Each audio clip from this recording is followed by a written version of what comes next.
Tout à coup, voilà qu'on était en mouvement. Tout autour, les réacteurs bourdonnaient uniformément. Ils se trouvaient à bord d'un petit croiseur privé qui reliait sans hâte les deux villes en filant dans le ciel de l'après-midi.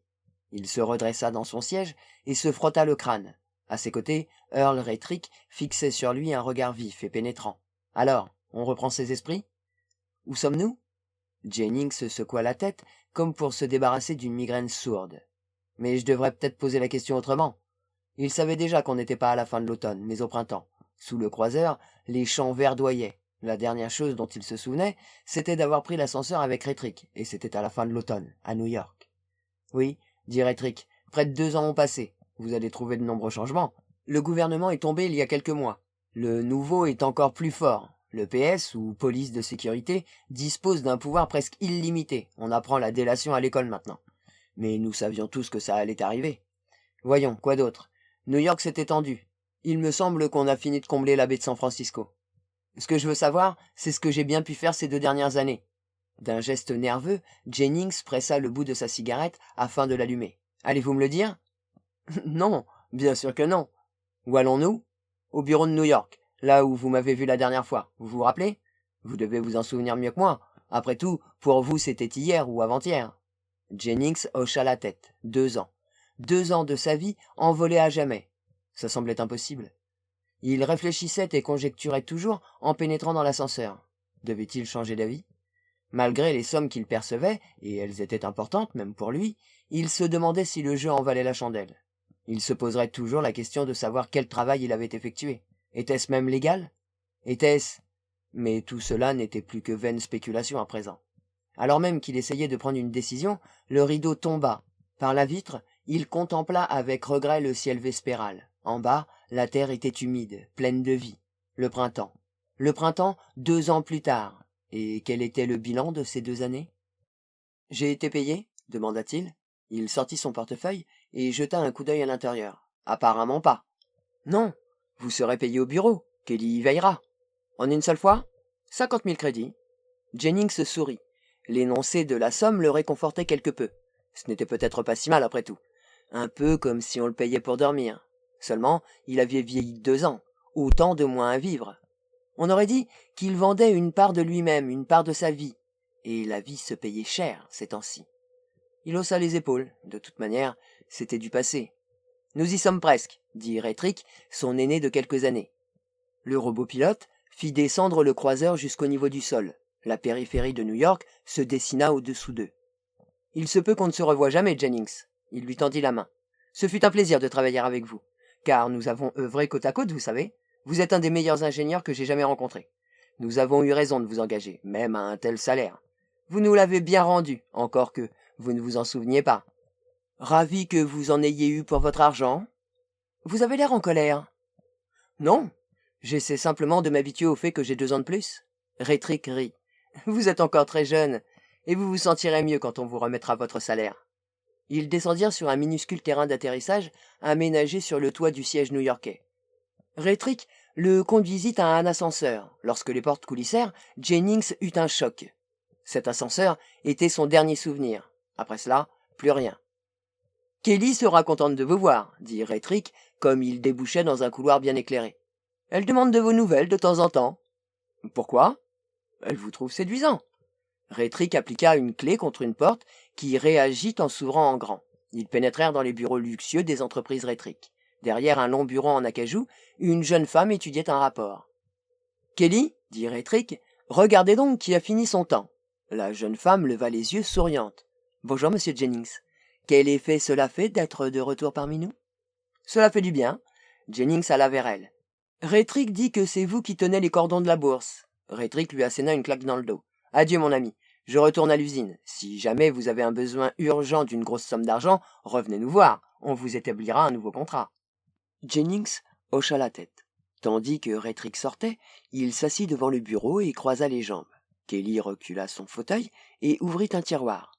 Bon, votre contrat est terminé. Les entreprises Rétrick sont donc prêtes à vous payer. Vous avez votre exemplaire? Jennings prit une enveloppe dans sa poche et la jeta sur le bureau. Le voici. Kelly sortit d'un tiroir un petit sac de toile et quelques feuillets manuscrits qu'elle entreprit de lire. Son visage, aux traits fins, affichait une expression concentrée. « Qu'est-ce qu'il y a ?»« Je crois que vous allez avoir une surprise. » Kelly lui rendit son contrat. « Relisez ça. »« Pourquoi ?» Jennings ouvrit l'enveloppe. « Il y a une clause particulière.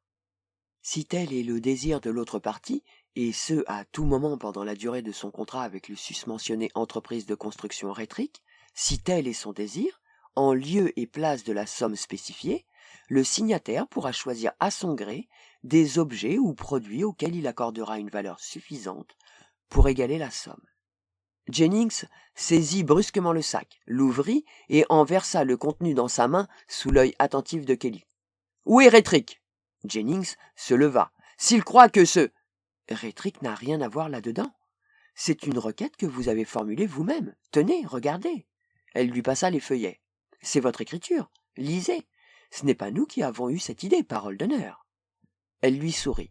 « Ça arrive parfois avec les gens que nous prenons sous contrat. Pendant leur temps, ils décident de demander autre chose que de l'argent. Pourquoi? Je n'en sais rien. Mais quand ils reviennent privés de leurs souvenirs, ils demandent que... » Jennings parcourait les feuillets. Pas de doute, c'était bien son écriture. Sa main tremblait. « Je n'arrive pas à y croire. Mais j'ai bel et bien écrit ça. » Il replia les papiers, les dents serrées. « On a dû me faire quelque chose pendant que j'étais là-bas. Jamais je n'aurais donné mon accord à une chose pareille. » Vous aviez sans doute vos raisons. Je reconnais que c'est incompréhensible. Mais vous ne savez pas quels facteurs ont pu vous motiver avant qu'on ne vous vide l'esprit. Vous n'êtes pas le premier. Cela s'est déjà produit bien des fois avant vous. Jennings regarda ce qu'il tenait au creux de sa paume. Du sac de toile, il avait retiré un petit assortiment d'objets, une clé magnétique, un talon de ticket, un reçu pour un paquet, un bout de fil électrique très fin, un demi-jeton de poker cassé au milieu, une bande de tissu vert, un jeton de bus. 50 000 crédits remplacés par ça, murmura-t-il. 2 ans pour ça. En sortant de l'immeuble, il se retrouva dans une rue bourdonnante d'activité. Il ne s'était pas encore remis du choc. S'était-il fait escroquer? Dans sa poche, il tâta les objets dont il venait d'hériter. 2 ans de travail pour ça. Il avait pourtant vu sa propre écriture, la déclaration de renonciation, la demande de substitution qu'il avait signée, comme Jack et le haricot magique. Pourquoi? Qu'est-ce qui l'avait poussé à faire ça? Il s'engagea sur le trottoir. Au coin de la rue, il s'arrêta pour laisser passer un croiseur de surface qui s'apprêtait à tourner. « Allez, Jennings, montez !» Il leva brusquement la tête. La portière était ouverte. Un homme, agenouillé, lui braquait un fusil thermique en pleine figure. Un homme en uniforme bleu-vert, la police de sécurité. Jennings obtempéra. La portière se referma. Des serrures magnétiques s'enclenchèrent derrière lui, comme dans un caveau. Le croiseur repartit sans heurts. Jennings s'affala contre le dossier de la banquette. Près de lui, l'homme de la PS abaissa son arme. De l'autre côté, un deuxième policier le palpa d'une main experte pour s'assurer qu'il ne portait pas d'arme. Il sortit son portefeuille et la poignée d'objets, puis l'enveloppe et le contrat. « Qu'est-ce qu'il a sur lui ?» demanda le conducteur. « Un portefeuille, de l'argent, un contrat avec les entreprises Rétrique, pas d'armes. » Il rendit ses affaires à Jennings. « À quoi rime tout ce cirque ?» demanda celui-ci. « On a quelques questions à vous poser, c'est tout. Vous avez travaillé pour Rétrique ? Oui. Pendant 2 ans. Presque. À l'usine ? Jennings acquiesça. Je suppose, oui. Le policier se pencha vers lui. Où est cette usine, monsieur Jennings? Où se trouve-t-elle au juste? Je l'ignore. Les 2 policiers échangèrent un regard. Le premier s'humecta les lèvres, le visage tendu, attentif. Vous l'ignorez, hein? Question suivante. La dernière. Pendant ces 2 années, quel genre de travail avez-vous fait? En quoi consistait votre emploi? J'étais ingénieur. Je réparais des appareils électroniques. Quel genre d'appareil? Je ne sais pas. Jennings leva les yeux sur lui et ne put retenir un sourire. Ses lèvres dessinèrent une moue ironique. Je suis navré, mais je n'en sais rien. C'est la pure vérité. Un silence. Que voulez-vous dire par là? Que vous avez travaillé 2 ans sur ces appareils sans même savoir de quoi il s'agissait? Ni où vous vous trouviez? Jennings se secoua. Qu'est-ce que ça veut dire? Pourquoi m'avez-vous arrêté? Je n'ai rien fait. J'étais... Nous sommes au courant. Nous n'allons pas vous arrêter. Nous voulons seulement des informations pour nos archives. À propos des entreprises Rétrique, vous avez travaillé pour eux, dans leur usine, à un poste important. Vous êtes électronicien. Oui. Vous réparez les ordinateurs haut de gamme et leurs périphériques, c'est ça? Le policier consulta son calepin. D'après ce que j'ai ici, vous êtes parmi les meilleurs. Jennings se tint coi. Dites-nous ce que nous voulons savoir et vous serez aussitôt relâché. Où se trouve l'usine Rétrique? Quel genre de travail fait-on là-bas? Vous avez entretenu les machines pour leur compte, non? Je ne me trompe pas. Et cela pendant 2 ans. Je ne sais rien. Je suppose que oui. Je n'ai pas la moindre idée de ce que j'ai pu faire pendant ce laps de temps. Libre à vous de me croire. Jennings fixait le sol d'un air las. Qu'est-ce qu'on fait? Finit par demander le conducteur. On n'a pas d'autre instruction. On l'emmène au poste. On ne peut pas poursuivre l'interrogatoire ici. Dehors, des hommes et des femmes pressés circulaient sur le trottoir. Les rues étaient encombrées de véhicules ramenant les travailleurs chez eux à la campagne. Jennings, pourquoi refusez-vous de répondre? Qu'est-ce qui vous prend? Vous n'avez aucune raison de nous cacher ces détails sans importance. Vous refusez de coopérer avec votre gouvernement. Pourquoi cherchez-vous à dissimuler ces informations? Si je le savais, je vous le dirais. Le policier grommela. Tous trois se turent. Enfin, la voiture stoppa devant un grand immeuble en pierre de taille. Le conducteur coupa le moteur, ôta la capsule de contrôle et la glissa dans sa poche. Il effleura la portière de sa clé magnétique afin de débloquer la serrure. Qu'est-ce qu'on fait? On l'emmène à l'intérieur? En fin de compte, on a... Attends! Le conducteur descendit. Les 2 autres le suivirent, verrouillèrent la portière derrière eux et restèrent à discuter sur le trottoir devant le poste de sécurité. Jennings resta assis, muet, le regard rivé au sol. L'APS voulait se renseigner sur les entreprises Rétrique? Eh bien, il n'avait rien à leur dire. Il s'était trompé en s'adressant à lui. Mais comment le leur prouver? Toute cette histoire paraissait impossible. 2 ans effacés de son cerveau. Qui y croirait? C'était à peine s'il y croyait lui-même. Son esprit se mit à vagabonder et il pensa au jour où il avait lu cette fameuse petite annonce. Elle lui avait sauté aux yeux. Recherche réparateur. Suivait une description générale du poste, succincte et assez imprécise, mais suffisante pour le convaincre que c'était dans ses cordes. Et le salaire? Entretien, test, formulaire, et la prise de conscience graduelle que les entreprises Rétrique apprenaient tout de lui alors qu'il ne savait toujours rien d'elles. Quel genre de travaux y menait-on? Quelle sorte de machine avait-il? 50 000 crédits pour 2 ans. Et il en était revenu sans aucun souvenir. Après 2 années dont il ne se rappelait rien. Il avait fallu longtemps pour qu'il accepte cette clause du contrat. Mais il avait bel et bien accepté. Jennings regarda par la vitre. Les 3 policiers discutaient toujours sur le trottoir, hésitant toujours sur la marche à suivre. Il était dans de sales draps. Il voulait des informations qu'il ne pouvait pas leur donner, des faits dont il ignorait tout. Mais comment le prouver? Comment prouver qu'il avait travaillé pendant 2 ans sans en savoir plus à la fin qu'au début? L'APS allait le cuisiner. Il leur faudrait longtemps pour se laisser convaincre et d'ici là... Il jeta un coup d'œil alentour. Avait-il une chance de leur échapper? Il serait de retour dans 1 seconde. Il effleura la portière, verrouillée. Une de ces serrures magnétiques à 3 anneaux. Il avait souvent travaillé sur ces dispositifs. Il avait même dessiné une des pièces de la gâche. Impossible d'ouvrir sans la clé magnétique, à moins de court-circuiter la serrure. Mais avec quoi? Il fouilla dans ses poches. Que pouvait-il utiliser? S'il pouvait court-circuiter la serrure, la faire sauter, il avait une petite chance. Dehors, un flot de gens rentraient chez eux après le travail. Il était 5 heures passées. Les gratte-ciels de bureaux fermaient, les rues étaient embouteillées. Une fois qu'il serait dehors, il n'oserait pas lui tirer dessus, s'il réussissait à sortir. Les 3 policiers se séparèrent. L'un gravit les marches du poste. D'ici 1 seconde, les autres réintégreraient la voiture. Jennings plongea la main dans sa poche, en tira la clé magnétique, le talon de billet, le fil électrique, le fil. Fin. Fin comme un cheveu. Était-il isolé? Il le dévida en toute hâte. Non. Il s'agenouilla, passant des doigts experts sur la surface de la portière. Au bord de la serrure courait une ligne très fine, une sorte d'interstice. Il y glissa l'extrémité du fil qu'il fit ensuite entrer dans cet espace quasi invisible. Il s'y enfonça sur 2 ou 3 centimètres. La sueur coulait sur le front de Jennings. Il déplaça le fil de quelques millimètres tout en le tordant et retint son souffle. Le contacteur devait être par là. Un éclair. À demi aveuglé, il se jeta de tout son poids contre la portière qui céda. La serrure fondue fumait. Jennings s'écroula sur la chaussée, mais se releva d'un bond. Les croiseurs l'entouraient de toutes parts et l'évitaient en klaxonnant.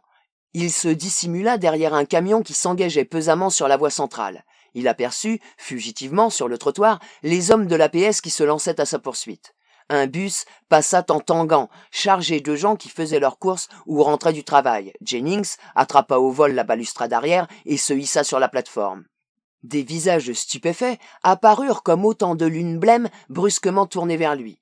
Le robot contrôleur approcha, bourdonnant de colère. « Monsieur, commença-t-il, le bus ralentissait. « Monsieur, il est interdit de… » « D'accord, d'accord, » coupa Jennings, qui se sentait soudain envahi d'une étrange allégresse. Un instant plus tôt, il était pris au piège sans la moindre possibilité d'évasion. 2 années de sa vie s'étaient envolées pour rien. La police de sécurité l'avait arrêté pour lui soutirer des informations qu'il ne possédait pas. Bref, une situation désespérée. Mais à présent, les pièces du puzzle commençaient à se mettre en place dans sa tête. Il plongea la main dans sa poche et en sortit le jeton de bus qu'il déposa tranquillement dans le réceptacle du contrôleur. « Ça va comme ça » demanda-t-il. Sous ses pieds, le bus trembla. Le conducteur hésitait. Puis, le véhicule reprit son allure normale. Le contrôleur se détourna, son bourdonnement décrut. Tout était en ordre. Jennings sourit et se fraya un chemin parmi les gens restés debout afin de chercher un siège, histoire de réfléchir. Il avait de nombreux sujets de réflexion. Son esprit fonçait à toute allure. L'autobus continua d'avancer dans le flot incessant de la circulation. Jennings voyait à peine les passagers autour de lui. Pas de doute, on ne l'avait pas escroqué. Tout était régulier. La décision venait bien de lui. Incroyable qu'après 2 ans de travail, il ait préféré une poignée d'objets aux 50 000 crédits promis. Mais le plus stupéfiant, c'était que ces objets s'avèrent plus précieux que l'argent. Avec un bout de fil électrique et un jeton de bus, il avait pu échapper à la police de sécurité. Ça, c'était de l'or. L'argent ne lui aurait servi à rien une fois entré dans le grand immeuble en pierre. Même 50 000 crédits ne l'auraient pas tiré d'affaire. Et il lui restait 5 objets. Il tâta ses poches. Il en avait déjà utilisé 2. À quoi serviraient les autres? À quelque chose d'aussi important? Mais l'énigme majeure demeurait. Comment lui, Jennings, le Jennings d'avant, avait-il su qu'un bout de fil et un jeton de bus lui sauveraient la vie? Car il l'avait su, pas de doute là-dessus. Il l'avait su d'avance. Mais comment? Et les 5 objets restants? Sans doute étaient-ils aussi précieux, ou le deviendraient-ils bientôt? Le Jennings de ces 2 années oubliées avait eu connaissance de faits qu'il ignorait aujourd'hui, des faits évacués lorsque la compagnie lui avait vidé l'esprit comme une calculatrice dont on remet la mémoire à zéro. Une ardoise effacée, voilà ce qu'il avait dans la tête. Ce que ce Jennings-là savait avait disparu. Il n'en restait que 7 objets disparates, dont 5 garnissaient encore sa poche. Mais son véritable problème était au-delà des spéculations, il était très concret. La police de sécurité était à sa recherche. Elle avait son nom et son signalement. Inutile de songer à rentrer chez lui, s'il avait toujours un chez lui. Mais où aller? À l'hôtel? La PS les passait tous les jours au peigne fin. Ses amis? Cela impliquait de les mettre en danger. Ce n'était qu'une question de temps. La PS allait le retrouver en train de marcher dans la rue, de manger au restaurant, d'assister à un spectacle ou de dormir dans un meublé. La PS était partout. Partout? Pas tout à fait. L'individu était peut-être sans défense, mais ce n'était certes pas le cas des entreprises. Les grandes puissances économiques avaient su conserver leur liberté, bien que tout le reste ou presque ait été absorbé par le gouvernement. Les lois, dont la personne privée ne bénéficiait plus, protégeaient encore la propriété et l'industrie. L'APS pouvait s'emparer de n'importe qui, mais pas investir une compagnie.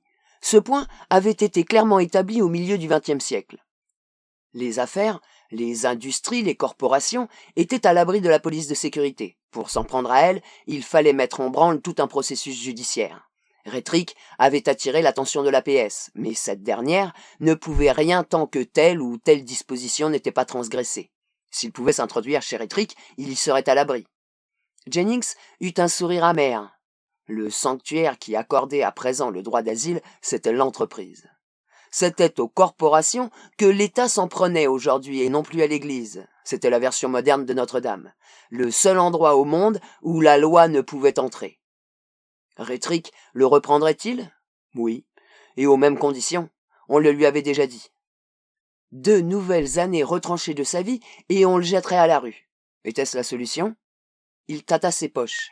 Il y avait aussi les objets restants. Sans doute, l'autre Jennings avait-il eu l'intention de s'en servir? Non, il ne pouvait pas retourner chez Rétrick signer un nouveau contrat. Ce n'était pas cela qu'il lui fallait. Il devait trouver une solution plus durable.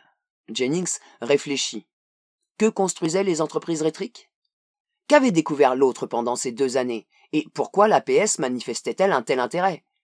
Il sortit les 5 objets et les examina. Bouts de tissu vert, clés magnétiques, talons de billets, reçus de paquets, demi-jetons de poker. Curieux que de si petites choses puissent s'avérer aussi importantes. Et les entreprises Rétrick avaient quelque chose à voir là-dedans. Pas de doute possible. La réponse, toutes les réponses, se trouvaient chez Rétrick. Mais où était-ce au juste? Jennings ignorait totalement l'emplacement de l'usine. Il pouvait retrouver le siège, avec la plus grande pièce luxueuse où la jeune femme se tenait derrière son bureau en acajou. Mais ce n'était pas vraiment là les entreprises Rétrick. Quelqu'un savait-il à part le propriétaire? Pas Kelly en tout cas. Et l'APS? L'usine était en dehors de la ville, c'était une certitude. Il y était allé en croiseur. Sans doute sur le territoire des États-Unis, probablement à la campagne entre 2 villes. Il était vraiment dans un drôle de pétrin. À tout moment, la PS pouvait lui remettre la main dessus. Et la prochaine fois, il ne leur échapperait peut-être pas. Sa seule véritable planche de salut consistait à retrouver Rétrick, ainsi que sa seule chance d'apprendre ce qu'il lui fallait savoir. L'usine. Il y avait travaillé, et pourtant il ne s'en souvenait pas. Il baissa les yeux sur les 5 objets. Y en aurait-il un pour l'aider? Une bouffée de désespoir l'envahit. Peut-être n'était-ce qu'une coïncidence, ce fil électrique et ce jeton de bus. Ou alors, il examina le reçu du paquet en le retournant dans la lumière. Soudain, les muscles de son ventre se nouèrent, son pouls s'accéléra. Il ne s'était pas trompé. Le fil et le jeton ne s'étaient pas trouvés là par hasard. Le reçu portait la date du surlendemain. Le paquet, quel qu'il soit, n'avait même pas encore été déposé. Il ne le serait pas avant 48 heures. Il examina les autres objets. Le talon de billet. À quoi pouvait-il bien servir? Il était tout écorné et replié plusieurs fois. Il n'irait pas loin avec ça. Une souche, ça ne vous payait pas votre voyage. Ça vous disait seulement où vous étiez déjà allé. Minute. Il se pencha pour l'examiner de plus près et lissa les pliures. L'inscription était coupée en 2 par la déchirure. On n'en déchiffrait qu'une partie. Théâtre Portol, Stuart, I.O. Il sourit. Voilà. C'était là qu'il était allé. Il pouvait aisément reconstituer le tout. Sans doute, l'autre avait prévu cela aussi. Sur les 7 objets, 3 lui avaient déjà servi. Il en restait donc 4. Stuartville, Iowa. L'endroit existait-il? Il regarda par la vitre du bus. La gare des navettes intercités n'était qu'à 1 ou 2 carrefours. Il pouvait s'y rendre rapidement, en prenant ses jambes à son cou et en espérant que la police ne l'y attendait pas. Mais il savait que non, pas avec les 4 autres objets dans sa poche. Et une fois dans la navette, il serait en lieu sûr. Intercité était une grosse compagnie, assez pour échapper à l'APS. Jennings rempocha les objets, se leva et actionna la sonnette d'arrêt. Un instant plus tard, il descendait prudemment sur le trottoir. La navette le déposa à la lisière de la ville sur un minuscule terrain d'atterrissage dans les tons marrons. Quelques porteurs indifférents allaient de ci de là, chargeant des bagages ou fuyant l'ardeur du soleil. Jennings gagna la salle d'attente et observa les gens qui s'y trouvaient. Des gens ordinaires, ouvriers, hommes d'affaires, ménagères. Stuartville était une petite bourgade de l'Ouest, routiers, lycéens. Il traversa la salle d'attente et sortit dans la rue. C'était donc ici qu'était installée l'usine Rétrick. Enfin, peut-être, s'il avait bien interprété la souche du billet. De toute manière, il y avait quelque chose ici, sinon l'autre ne l'aurait pas incluse dans ses objets. Stuartville, Iowa. Un plan, encore nébuleux, commençait de se former dans un recoin de son cerveau. Il se mit en marche, les mains dans les poches, en regardant autour de lui. Les locaux d'un quotidien, des snacks, des hôtels, des salles de billard, un coiffeur, un réparateur TV. Un concessionnaire de croiseurs avec d'immenses salles d'exposition où trônaient des fusées rutilantes, modèle familial, et au carrefour suivant, le théâtre Portola. Les habitations se clairsemaient, des fermes, des champs leur succédèrent, des kilomètres de campagnes verdoyantes. Dans le ciel passaient des navettes de fret transportant dans les deux sens du matériel agricole, une petite bourgade sans importance, l'idéal pour les entreprises rétriques. L'usine était introuvable ici, loin de la ville et de l'APS. Jennings rebroussa chemin et entra dans un snack appelé Chez Bob. Un jeune homme à lunettes approcha en s'essuyant les mains sur son tablier blanc tandis qu'il prenait place au comptoir. « Un café, dit Jennings. L'homme apporta une tasse. Le snack ne comptait que quelques clients. 2 mouches bourdonnaient contre la vitre. Dehors, dans la rue, chalands et fermiers allaient et venaient sans hâte. « Dites, dit Jennings en remuant son café, où peut-on trouver du travail par ici, vous avez une idée ? Quel genre de travail ? Le jeune homme revint s'accouder au comptoir. Je suis électricien, télévision, croiseur, ordinateur, ce genre de choses. Pourquoi vous n'essayez pas dans les grandes régions industrielles ? Détroit, Chicago, New York ? Jennings secoua la tête. Je ne supporte pas les grandes villes, je ne les ai jamais aimées. Le jeune homme s'esclaffa. Beaucoup de gens par ici aimeraient travailler à Détroit. Électricien, vous dites ? Il n'y a pas d'usine dans les environs ? Pas d'atelier de réparation, pas de fabrique ? Pas que je sache. Le jeune homme partit servir des clients qui venaient d'entrer. Jennings but son café à petites gorgées. Avait-il commis une erreur ? Devait-il repartir ? Oublier Stuartville, Iowa ? Peut-être avait-il effectivement mal interprété la souche. Ce ticket avait pourtant bien une signification, à moins qu'il ne se soit trompé sur toute la ligne. Mais il était trop tard pour changer d'avis. Le jeune serveur revint. « Qu'est-ce qu'on peut trouver comme boulot alors par ici ?» demanda Jennings. « Il y a toujours le travail à la ferme. Et les réparateurs détaillants ? Les garages ? Les électriciens TV ? Il y en a un au bout de la rue. Vous y trouverez peut-être de l'embauche, essayez toujours. Sinon, le travail à la ferme paye bien.